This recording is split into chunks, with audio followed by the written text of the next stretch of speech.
Passive investing is indeed passive. However, it requires some upfront work to make sure that a particular offering best aligns with your investment goals. And the best way to do that is to ask a whole bunch of questions of the sponsor before you transfer any funds over. When I'm considering investing in something, I ask a whole bunch of questions that are related to things like the sponsor and the property manager, the property itself and the surrounding market, the business plan and their financial projections, the construction plan. I want to know about the loan and financing, and then finally the legal documents. And to make sure that I'm asking all the questions, I curated 194 questions from my own experience and other experts. And I get it, it's a lot of questions and there are a ton of details, but I'm also the kind of person who likes the details. And if you're the same, you can get access to all 194 questions and pick and choose for the ones you want by checking out the link in the description. But for now, I want to focus on the top 6 questions that you should be asking about the loan and financing. And if all you do is ask these 6 questions, you will be well on your way to making wiser investment decisions. I'm James Furlo, providing strategies and tools to help real estate investors maximize their long-term cash flow while minimizing headaches. Thanks for watching. Question number 1, and probably one of the most important questions you could ever ask, is how much leverage is used to purchase the property? Another way to ask this question is to say, what is the loan to value of this property? So in essence, you're just asking, what's the debt on this thing? And you don't just want to ask about the official banks and lending institutions, but are there individuals who are also loaning it out? So you kind of want to get that broken out and just figure out what the total amount is. And at the same time, you want to decide what your own risk threshold is.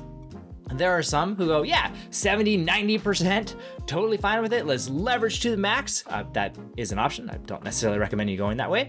There are some who are more down the middle. Hey, 50%, maybe 60%, depending on the size of the project, makes sense. And then you have the Dave Ramseys of the world who say 0%, I don't want any loans whatsoever. We're just going to do cash. And so each of those have different risk profiles. And so you kind of got to get an idea for where you land on that. Question number 2, is there preferred equity in the deal that would be senior to your investment?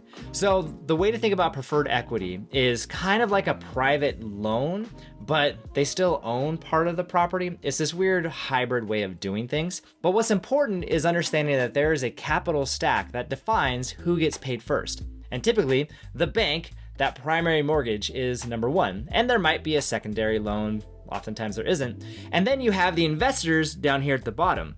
And oftentimes there's something called preferred equity, which sits in the middle, which again, they're owners and they get a fixed percentage, but they don't share in the overall profits. So in that sense, they're very similar to a bank, right? They get interest rate and that gets paid, is what it is. And then the remaining part goes to those investors. But the important piece is understanding those investors at the bottom are the last ones to get paid. Now, because of the risk that they are taking, oftentimes the returns are significantly greater if the project does well. You just want to understand where you fall in that capital stack. Question number 3, to what extent does the property cash flow from day 1? This question basically speaks to the stability of the property. Do they have tenants? Are they paying? And what's going to happen? Or is there going to be a bunch of repairs and a bunch of vacancies and it's actually going to lose money for a little while? And neither answer is right or wrong. It all kind of depends on the bigger picture of it. But you want to understand, what does the financial outlook look like from the beginning? Question number 4, is the interest rate fixed or floating? Okay, I said the first one was probably the number 1 question. If I'm being honest, this one is probably the number 1 question that you want to ask for the loan, especially given current interest rate trends, which seem to be going up. And we'll see how well that comet ages. But you just want to know, are they going to be fixed or floating? And if it is floating, is there a certain cap for it? Is there a certain floor? You want to know all those types of things just related to it, because again, it speaks to the risk that is being taken in this property. Question number 5, who is signing the loan guarantee? And the reason why you want to know this is because for bigger properties, especially syndications, there are some people who need to guarantee that loan. And often the sponsor is going to be one of them. And then they will bring on what they call key principals who will also be backing that loan. And all you're really trying to do is get a feel for the risk. How many people are going to be on the hook for this thing? And there isn't necessarily a right or wrong answer for it, but you just want to know Who are those people who are financially backing this investment? Question number 6, what do the returns look like without a refinance? Now, I love this one because it's a bit of a sneaky question that most people don't even think to ask. So here's what happens is usually you get a property under contract and you buy it, and then you do a bunch of repairs. And the moment those repairs are done, that is the ideal time to have a capital event. And so oftentimes what sponsors will do is they will add a refinance right there, like, oh, at end of year 2 or year 3, something like that. And then we're going to hold it for 5-6 years, whatever, afterwards. But what they're really doing is they are in some ways goosing the return, making them look better. And they might be able to do it, and that can definitely be the plan. But what you want to see in the underwriting is them being conservative. And a conservative way of looking at it is saying, let's pretend we don't have that refinance option. We can only hold on to it for the long haul and then sell it to a very, very straightforward value add deal. What do those returns look like? And as a general rule, they're going to be slightly lower.